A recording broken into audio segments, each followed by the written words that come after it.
We have been hurt because we did not realize how much hate there was. Maybe we knew, I guess because I'm very Pollyanna, I wanted to believe that we're not a country of hate, but let me tell you something. I guess I was asleep because a majority of voters voted for hate. They might call it the economy, they might call it abortion, they might call it immigration. Not buying the cupcakes. You voted for hate.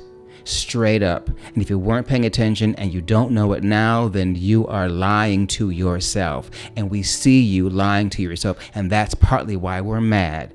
Because you had to overlook all of us, the marginalized groups, who have already been beaten and beat down, whether you're a woman, or you're gay, or you're a Muslim, or you're an immigrant. We have felt the wrath of hatred. We have. And now it has been endorsed by the government. And they're putting people in place to rule hate. There's no other way around that. That's what it is. That's what it is. If you're pro-life, you're pro-healthcare. You're pro-childcare. You're pro-paternal and maternal leave. You're pro-caring for people. You're pro-male contraception. Where is that conversation? Everyone's talking about the female. What about us? What can men do to prevent pregnancies so that we're not worried about having a situation where a woman is faced with an abortion? And don't let anyone tell you, don't feel like that. Do not tell me how to feel right now. This is not the time. It's not the time to talk about how I feel. You're not feeling what I feel because you're not me feeling what I feel. And I acknowledge your desire to help me and care for me. And that's okay. So you want to make sure when people say, trying to help you, that you can see and receive that help. Okay. I did a video about the election, what scares me about this election, which is deeper than just politics. It's about our humanity. If you are feeling that same way, if you're feeling scared and frustrated and angry, this video is for you because I'm going to talk about it some more. We're talking about why we react so viscerally, why we react with such fear and terror, and why it feels so painful. I can feel the sensations. I have these mini panic attacks during the day. It's just an election. Well, it's not. It is okay to feel what you feel. It is okay to feel horror, to feel shame, to feel sadness, to feel terror, to feel afraid, to feel helpless. These are natural feelings when something traumatic happens. Before I get to what's going on with you, with me, with us, I want to first of all acknowledge the pain. I see a lot of videos popping up around, get over it, things are going to be okay, it's going to work out. I don't want to hear that right now. It is not okay. It's all going to go to doom and gloom.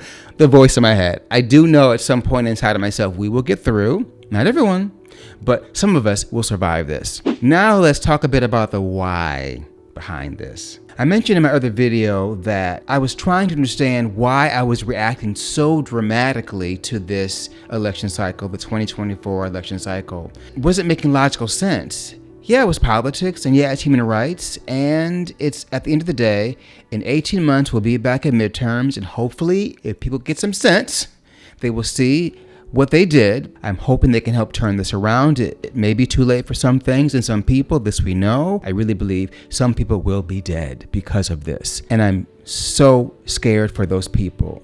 And there is a whole planet to take care of. Our brothers and sisters of every color, every ethnicity, every belief, every language, every human being on the planet. We are cousins, brothers and sisters. We are family, one tribe, one planet. So we're going to get there. But right now, when you're going through times like this, you have to acknowledge the fear, the terror, the anger, the outrage, the insensitivities, all of the things we are facing and seeing and fearing. I was still asking myself, what is wrong? And I mentioned in the other video that I was feeling bullied. These are bullies who got away with bullying at the highest level. We're not going to go into the list of things that they've done and said and how they behave. And I even hate to use the word they, because they are also human and they have their perspective and we have to respect them to a degree. I'm not going to be a hypocrite and say that I am right and they're wrong, even though I am. I'm joking. Okay, am I joking? I'm not joking. Okay, scratch that. I do feel like I am on the right side of this, on the effective side of this, on the compelling side of this, and there are others who are not, but we're brothers and sisters. Okay, I'm going to own that brand. We are brothers and sisters. I am reacting to my childhood reaction. What I'm getting at is when we have a reaction to someone or something, a situation, a person, an act, like the election, it is not the act most likely that is causing this physical, visceral reaction. It's some childhood experience that's coming back that's been triggered by this event. So for me, I was bullied and pushed around, and I was small and short. I wasn't able to fight my way out of things. I had to be smart and clever, and I talked my way out of things. I did the best I could. But now I'm feeling all of that childhood stuff. That is why I feel so hurt and so scared. When I made the other video about feeling bullied, I don't think I was as clear as I wanted to be, in that I was having a reaction, but the core of the reaction was actually my childhood and the bullying that I received. So my solution is to take care of that child in me that was bullied, that is alive and well in that dinosaur brain back there that doesn't know time. It knows pain, fear, fight, or flight. And whether you're 3 years old or 300 years old, it's going to react the same way. So as you react to the shenanigans, these horrifying, barbaric shenanigans, I want you to think about your reaction. Really try to ask the question, what am I reacting to? Yes, I'm reacting to maybe abortion and pro-life. Maybe I'm reacting to the threats of the immigrants. Maybe I'm reacting to the safety of women and all the things that are at stake for them, and or the gay people or the Muslim people. All of the marginalized groups of people are going to be impacted by this horror. So that is a reaction. But what about that issue is causing the reaction? What happened to you, right? What was it about your love of children, or your care for women, or your care for immigration? What is it about that topic that has triggered something inside of you? That's not a question to ask lightly.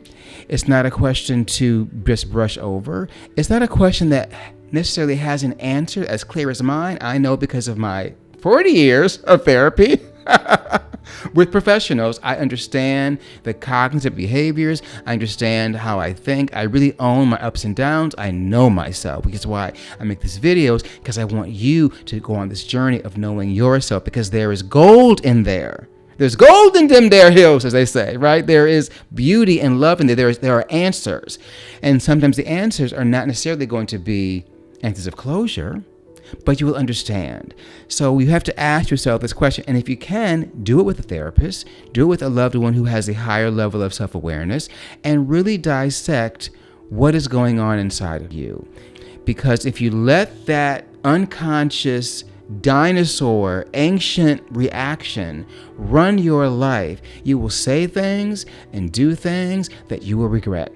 This is just how it works. The people that had voted for hate and are perpetuating hate of the highest order, they are reacting to their childhood. They're not mad at us. They're mad at who hurt them. They may not know who hurt them. They may not be able to put their finger on it. Clearly, they're working in a way that is unaware, because the immigrants are not to blame. Women are not to blame. That's how we've got to talk, but we can't, because we're reacting to our childhood brains, right? And that's not a judgment. It's reality. It's an observation. And when we take the time to, okay, what is that voice going on in the back of my head? What is this pain? When you feel that visceral horror, like you do now, that visceral fear, when you feel like the world is going to come to an end for you, when you catastrophize the future and you see darkness and despair and no hope, that is a reaction to something that happened to you. And you might know what it is, you might not know what it is, but it is worth asking the question before you go too much further into this anger and desire to take action that might not be good for you or any people around you, to think about what's going on here. This is why we're here at this channel, to have windows into ourselves so that we can understand the world and understand how we react to the world with the world in the world. be very selfish about the self-care, what you need to do, which may mean cutting people loose, hopefully for not forever, but cutting them loose, who you feel voted against you. I know they voted against me. I am taking it very personally. It means doing the things that calm you down, that cheer you up, that inspire you. Be vigilant about them. Be vigilant about taking the time every single day to do what it takes to take care of yourself. And only you know what that is. Also, give yourself time and space. Let yourself feel what you feel. Try not to let it control your actions. Be careful how you speak to people. Make sure you're in the mood, because you don't want to be in a state of emotion when you're trying to get your work done, deal with coworkers, deal with family. You want dealing with close friends. You want to make sure you are in a space to handle your life. So do some self-investigating, because there are answers there that will really help you sculpt the rest of your life. And how you navigate yourself now, how you think about the future, is all about the things that happen to you. So what's happened to you now in the state of the world is helplessness, despair, frustration, anger, betrayal. Those things are triggers that may come from something that happened to you in the past. I'm not saying to go back there and dwell in it. I'm not trying to do some regressive therapy here. I'm not doing that. I'm just saying be aware that what you're reacting to might not be what you're really reacting to. So be careful how you behave, what you say and what you do, because you're reacting to things from your past and not what's happening in the present. If there's any doubt, get into the now, which means literally right now. Right now. And right now. That's gone. That's not here yet. And the now is boundless. Boundless possibilities exist right now. Anything can happen. So you want to make sure you're not colored or blocked by the things that are voices in your head that are reacting to your emotions right now. It may take you off track in your life. I am not going to trivialize what's going on, because this is a big deal. This is a very, very big deal. And so what you feel is you. You have to own it. And the people around you have to own it to teach them how to deal with you. Try to do so respectfully. Try to do so lovingly and compassionately. And try to understand that everyone around you is a human with their perspective. And although you might feel betrayed by friends, family, or people in the world, they're still our brothers and sisters.